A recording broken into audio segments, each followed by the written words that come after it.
Hello everyone, this is my presentation for EDUC110,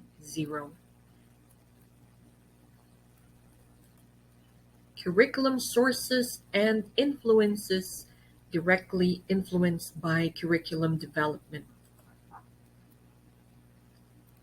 My active engagement with the curriculum was minimal even after I became a teacher. The curriculum was set by our DepEd.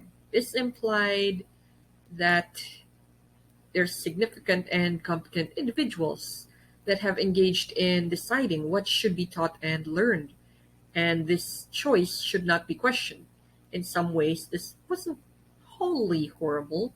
It meant that among all the various uncertainties and unknown that a new, inexperienced teacher must contend with, such as creating strong classroom management, forming connections, planning, replanning, distinguishing, assessing, and surviving.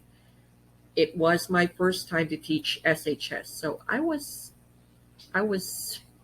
confident that DepEd had my back, but boy oh boy, when I began to teach SHS, I was so wrong.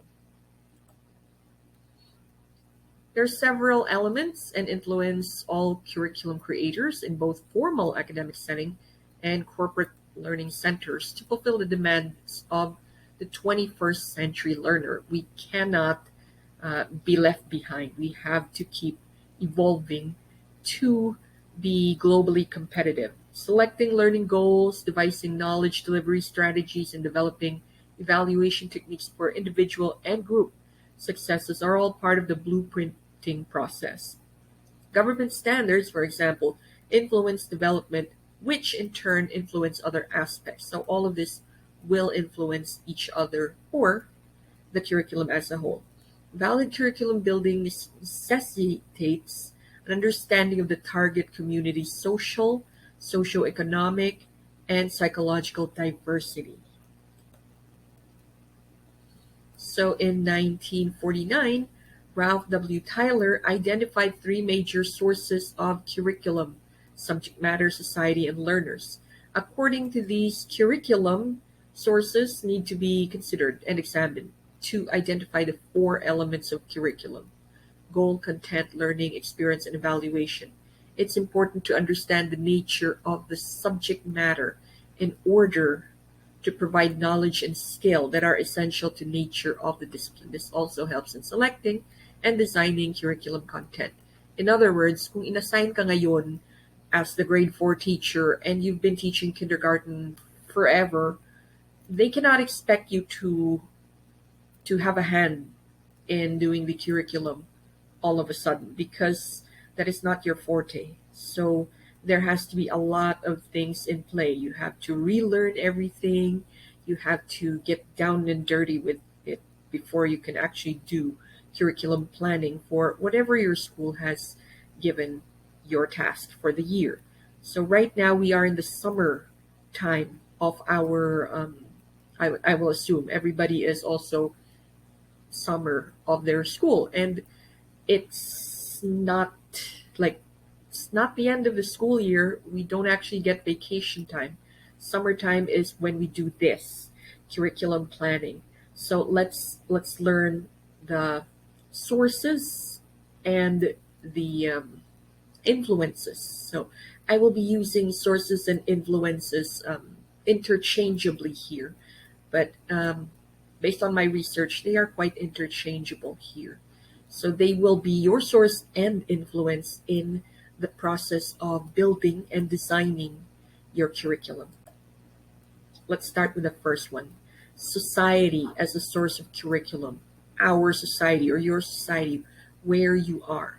There are several changes in society that must be accounted for in the curriculum.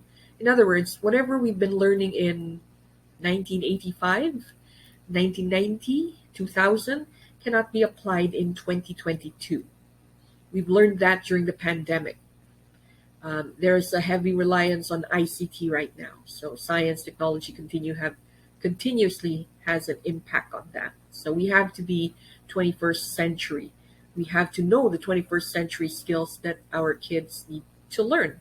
So right now we're using, wow, even here in class, we're using Messenger. We're using, here, I'm using Canva. We're using all other types of programs. So this is part of society. We use social media to communicate. So that's a fact of life. That's 21st century skill. So we're using it, we know it, and that's part of society. That's our student need to know that as well.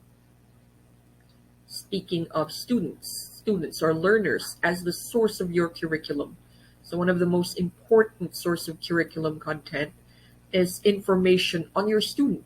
You can't make a curriculum for grade 4 based on kinder. Parang it's so maybe grade 3 if you scaffold it, or if it's vertically aligned, but it's you have to know who your kids are in order for you to know what kind of curriculum you're making for them. So the DepEd and CHED and TESTA determines that curriculum based on this. I hope. I really hope.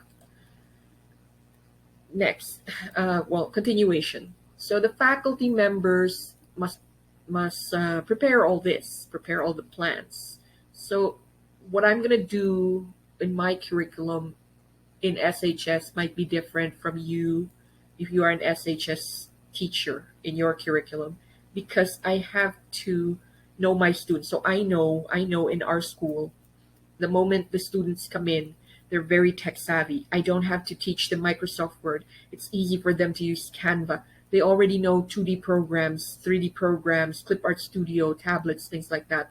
So grade 11 pa lang, they're already college level in that aspect. So now I base my curriculum knowing all that.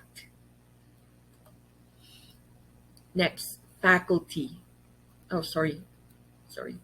Before we go on to faculty, let's go to school's vision, mission, and core values. So every school has a vision, mission, and core value.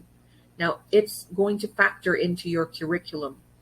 It's significant because that's the foundation for creating your 4 aspects of the curriculum: your goals, your objectives, material, learning experience, evaluation. So all of that has to be in there. So it is going to be a major factor. Kasi what if your school's vision mission is to create very loyal Filipino students who is top of their game. So your curriculum has to reflect that. Now let's go on to faculty. So faculty is very crucial. Faculty, us, the teachers especially, is crucial. We have the biggest impact because we deal with the kids day to day. And even if you don't deal with them day to day because, let's say, module system or online system, even us in the online system, we encourage the kids not to be nakababad sa Zoom all the time. Therefore, our Zoom activities is only Mondays and Tuesdays.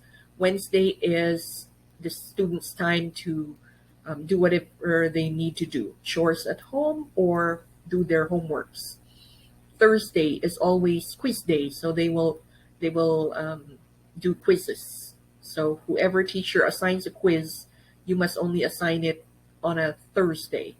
And then Friday is PBA's day, or performance based assessment day. So you can only give PBA deadlines for Friday. So Saturday, Sunday, we encourage them not to. We encourage them to be with their families. Sometimes that's not happening. So what happens sometimes is they text you, they send funny memes in the chat group. In a way, they're just trying to communicate that they're there because essentially, basic education, so that's grade 12 and below, we are their second parent.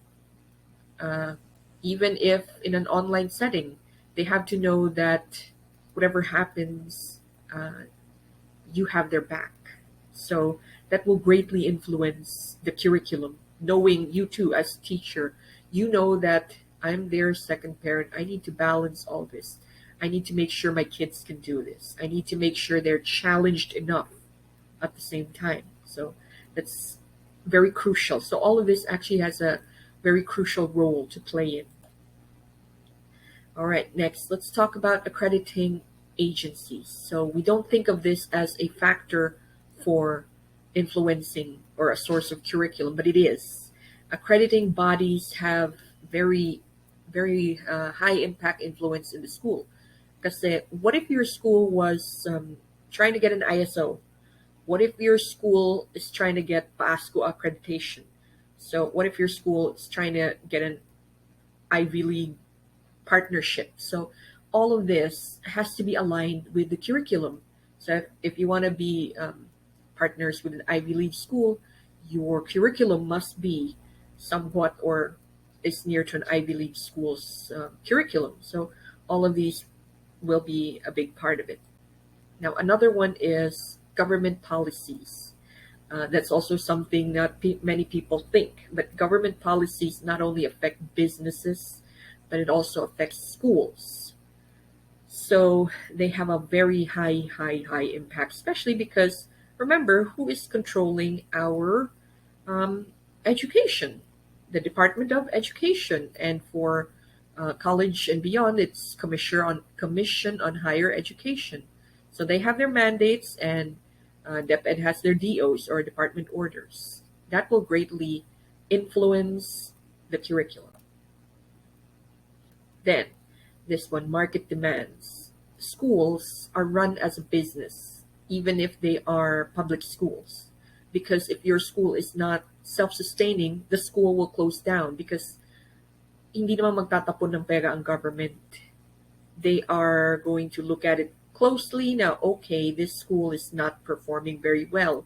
Let's close it down and tell the students to go to the nearest school, which is itong isang school, malapit-lapit. It's like 10-minute jeepney for the people living here. They're going to have to contend with that. We will pool our resources better that way. So, market demands. Your students must be well prepared. Therefore, your school must be well prepared. If you don't offer, let's say here, especially this will be true for the high schools, JHS and SHS, because JHS offers TVL and SHS offers tech book. If the tech book that you offer is not in demand, baka yung students mismo ang hahanap ng iba.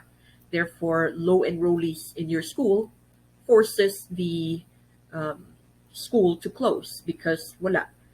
We've noticed that during COVID or the start of COVID, a lot of schools closed down because they could not cope with online and they did not want to do modular. Therefore, they had to like look for, or the parents had to look for a school that will give their kids an edge. And when we were interviewing the parents, they said, oh, we want this school because you have STEM, you have arts, you have this, you have that. You're very versed in technology. I want my kids to be that.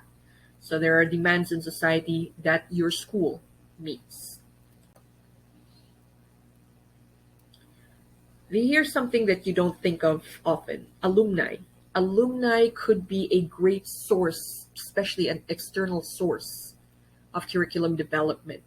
The alumni can be generous, especially if they're very happy because they would like to better the school. They will give you their assessment like, hey, I really enjoyed the camaraderie that our school can give, but I don't appreciate na always tayong talo when we do these games, always tayong nahuhuli in the region. So then your alumni can either push something, maybe they can fundraise, they can also even influence the student directly, or you can incorporate them as guest speakers. So in our curriculum, we always make sure that we have alumni present to talk to our students because that's part of it, that the older generation will influence the younger generation. So it is ingrained in our curriculum, which I hope uh, my fellow students, my fellow teachers can do this. You can contact older alumni, especially ones that are very popular in school or popular in society, to come and be part of influencing your youth. your school, the students, and who knows, even the curriculum. Next, this one's very important as this is 21st century media and ICT. So, as much as ICT is altering the landscape of education, especially this COVID period, is changing the course of how we design our curriculum and our content, the curriculum content especially. Everything right now is integrated into ICT, media and ICT. So we even have subjects in senior high that deals with that media information literature. So, di ba, parang it's very 21st century. So it aims to be that our students be globally competitive. But this entails that the school must have things like computers, LCD projectors, internet access, and other types of technology available to them. What about in a modular slash online setting? That is very tricky. Um, you can expect that for private school. That's really part of like in ours. We really require that each student or each household must have one computer or laptop. They cannot use tablet. They cannot use phone. It must be because some of the programs that we do use only uses laptop or desktop, cannot be accessed by tablets. So this is quite a deterrent. But as a 21st century school, we're going to have to really invest in this. And now, because we are online and because our modular, the burden falls to the families. Next, this is pertinent only to religious schools. So religion does play a part. I come from a Catholic all-girls school, and now I teach in a Catholic school. Yes, church does play an essential role. In all our projects, we do have a guiding principle like when we do artwork in art class, there shouldn't be any nudity. There shouldn't be any forms of uh, bullying. There shouldn't be any, what's this, LGBT. So, as much as some students would miss, we have to be modern, we have to be all that. And I have to tell them, I'm sorry, we cannot do that in your own time, but when you are submitting something for the school, we have to follow by the guidelines of the Catholic Church. So they don't want to have openly LGBT themes. They don't want to have openly radical white supremacists. They don't want to have open nudity in your artworks or essays and other projects like that. Next, or lastly, school facilities. School facilities as a source or influence of curriculum. This is important because if your school does not have the resources of these school facilities, the equipment, how can it implement the curriculum? So, do you have ample classrooms? Do you have a library, a laboratory, ICT equipment, dormitory, school clinics, counseling office, canteen, chapels, offices, and all that? So, these things do influence your curriculum because, example, in our school is small. The facility itself of the school is small. We do not have space for libraries, laboratory, or ICT. We do have ICT equipment. Each classroom is has ICT equipment, but we don't have laboratory and we don't have a library. So what do we have instead? So with the use of internet, we have online libraries available to us. As for laboratory, prior to COVID, the science teacher will bring everything to the school, set up everything for class, and then set down everything and bring it with her. Now that we are in COVID and not all experiments can be done, I mean, not everybody can afford a microscope and things like that. So what she will do is she records, the science teacher records herself, records what the microscope looks like, records what's inside the microscope, um, and everything like that. So that she will just show it in a form of a video. So that's our workaround, which you're going to have to inject that into the curriculum because how can you if your science teacher doesn't have all that, how can you put um, parts of a cell if you cannot show them what a cell looks like? Of course, you can get internet screen grabs, but it's hard. Some schools do have an advantage when they have facilities. So when they know that they have computers, ICT equipments, and all that, it's very easily integrated into the curriculum. Another thing that I found was very useful was actually the counseling office, because not just students but teachers also use the counseling office, because even teachers need to unwind. And then when we lost our guidance counselor, I had to cut everything from, I had to cut a great deal of things from the curriculum, because I had to make sure that none of my essays were triggering, because if they did trigger somebody, then I have to make sure that there's a counselor there, but oh, the counselor just quit. So now I have to make sure all that is gone, everything is safe, simplify everything. So that's part of it. That's an influence in your source of curriculum. Now, in conclusion, these curriculum influences and sources are critical to the construction of the curriculum. All of them have a very big impact. So maybe one or two will not apply to your school, but most of them will. So curriculum workers and developers may design, develop, and execute a relevant and responsive curriculum for diverse learners. Responsive, by the way. We have to respond to what is now, what is 21st century. We cannot be left behind, because sadly, if you see some of the books, and this is even here in private school, uh, because these are assigned, like here's the books for next year, and then we read them this summer because we're doing the lesson plans and all that. It How do I put this? Parang iniwan siya sa 80s. Even the numbers there don't make sense anymore, because may costing siya, and the costing don't make sense because the prices are no longer current. The price jumps are too high, so I had to ask, para tong 80s pa or 90s? And some of the older teachers will say na, yeah, this is old, this is old, and there is no new book, which is also a resource on its own. So resources will factor in to your curriculum, because your book is outdated, therefore your curriculum seems to be outdated. Therefore, if you are a very resourceful teacher, you can try to adapt. What if you're not? So all this must assist everything. So yes, it's very crucial, especially right now, summer, where curriculum building.